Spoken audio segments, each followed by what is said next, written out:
Assalamu alaikum dear students, welcome in computer class. Today is our lecture number 4, part C. Chapter number 1, Introduction to Computer Science. Our topic is History and Development of Computer. इसमें हम आजकल dark as पढ़ रहे हैं. Dark as के कुछ devices हम previous 2 lectures में पढ़ चुके हैं. आज हम पढ़ेंगे Babbage difference engine and Babbage analytical engine. उसके बाद हम मिडिल एज पढ़ेंगे. Babbage difference engine.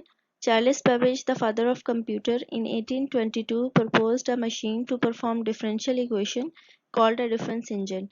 Charles Babbage को फादर ऑफ कंप्यूटर भी कहा जाता है.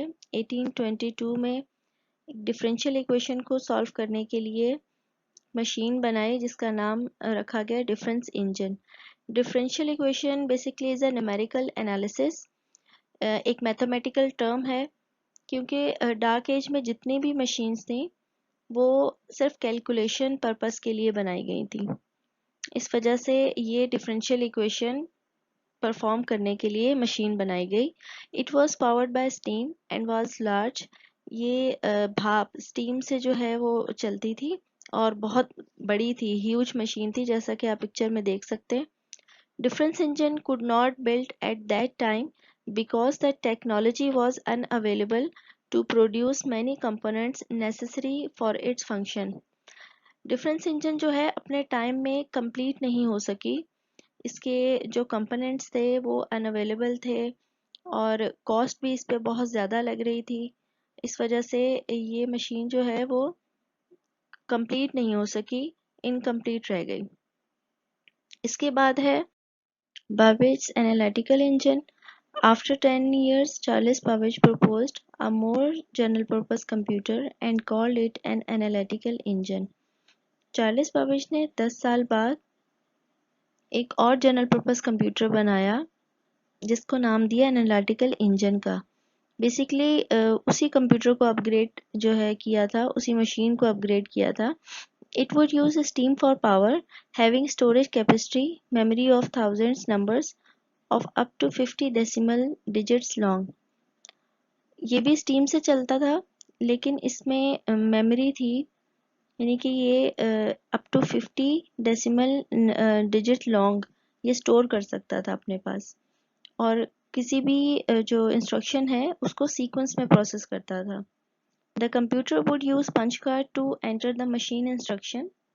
मशीन को जो इंस्ट्रक्शन है वो पंच कार्ड के ज़रिए दी जाती थी. पंच कार्ड के बारे में अभी मैं आपको बताऊंगी. ये है पंच कार्ड. पंच कार्ड जो है वो हार्ड पेपर शीट की तरह कार्ड थे.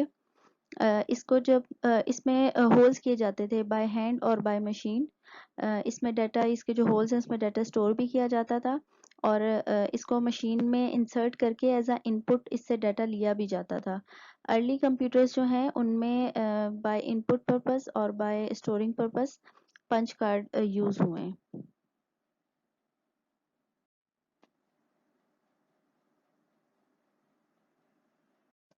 The middle age. Devices used in Middle Age are tabulating machine, punch card reader, mechanical calculator. Tabulating machine. In 1889, Hermann Hollerith invented a tabulating machine to speed up the counting process of United States Census. 1889 में Harman Hollerith ने एक machine invent की जो कि United states की census यानी कि मर्दमशुमारी को काउंट करने के लिए जिसने हेल्प किया. It was an electromechanical machine. Electromechanical का मतलब ये है कि एक ऐसी मशीन जो कि इलेक्ट्रिक सिग्नल यूज़ करते हुए मैकेनिकल मूवमेंट क्रिएट कर सके या फिर मैकेनिकल मूवमेंट क्रिएट करते हुए यूज़ करते हुए एक इलेक्ट्रिक सिग्नल क्रिएट कर सके, जनरेट कर सके.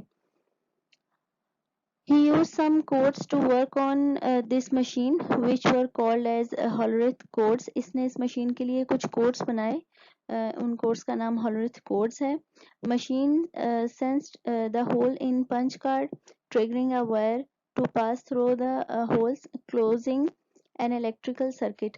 ये इलेक्ट्रिसिटी से जैसा कि ये मशीन चलती थी, तो जो होल्स थे पंच कार्ड में उनको सेंस करती थी और इलेक्ट्रिक सिग्नल जनरेट करती थी। Tabulating machine use punch cards to store data, और डाटा को स्टोर करने के लिए भी ये मशीन पंच कार्ड को ही इस्तेमाल करती थी। इसके बाद है punch card reader. Remington Rand and Burroughs also manufactured punch card reader for business use। दो लोगों ने बेसिकली ये मशीन जो है वो बनाई थी, पंच कार्ड रीडर्स। बेसिकली ये पंच कार्ड को रीड करती थी, ये एक इनपुट डिवाइस थी जो पंच कार्ड को रीड करके जिस मशीन के साथ इसको अटैच किया जाता था उसको डिजिटल सिग्नल सेंड करती थी। Both business and government use punch card for data processing until 1960s। 1960s तक बिजनेस यूज और गवर्नमेंट यूज में जो है वो पंच कार्ड को डाटा प्रोसेसिंग के लिए यूज किया जाता रहा। इसके बाद है mechanical calculator. In 1931 Vannevar Bush built a huge mechanical calculator for solving differential equation. It was used in World War II। जैसा कि आप पिक्चर में देख रहे हैं कि ये कितना बड़ा कैलकुलेटर है। ये बेसिकली डिफरेंशियल इक्वेशन को सॉल्व करने के लिए ये कैलकुलेटर बनाया गया था, जो कि वर्ल्ड वॉर 2 में इस्तेमाल हुआ। डिफरेंशियल इक्वेशन मैं आपको बता चुकी हूँ, न्यूमेरिकल एनालिसिस जो है यानी कि डिफरेंट तरह की इक्वेशंस को सॉल्व करता है डिफरेंशियल इक्वेशन।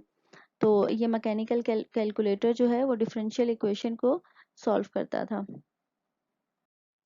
अच्छा, यहाँ पे हमारी जो मिडिल एज है वो भी एंड हुई। होम टास्क है आपका, असाइनमेंट आपने बनाना है क्वेश्चन नंबर 7। जो टॉपिक हमने आज के लेक्चर में डिस्कस किए हैं वही टॉपिक जो है वो आप बनाएंगे। Best of luck, Allah Hafiz.